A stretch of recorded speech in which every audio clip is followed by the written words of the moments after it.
շատ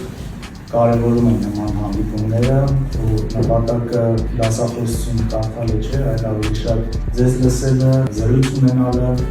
ձեզ մտահոգող հիմնական հարցերի մասին զրուցելը, նաև դուք հնարավորություն ունենաք մեր տեսակետները լսելու, իմ տեսակետը լսելու, ընդունված չէ ասել երիտասարդությունը մեր տարվա օրն է, իսկ հիմա հակառակը պետք է մտածել, որ երիտասարդությունը այսօրվա օրն է, ոչ թե տարվա օրն է։ Ձեր ձայնը մտահոգությունները պետք է լինեն լսել։ Գիտեք, այսօր կան երկրներ, ովքեր չունեն պատմություն, նոր ստեղծած, չունեն էթնոս,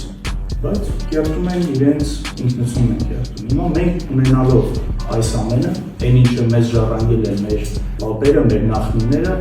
մենք ինչ-որ հակառակ պրոցես ենք սկսում, այս արժեքների դեմ պայքար ամրվում ու հասկանալի չէ, թե դա ում շահերից է բխում։ Ես համոզված եմ, որ դա մեր երկրի շահերից չի բխում։ Մեր երիտասարդների շրջանում ձեր հանդիպելու ցանկությունը բավականին մեծ է։ Բարություն, որ ժամանակ հատկացրեցիք, երբեք մնացեք։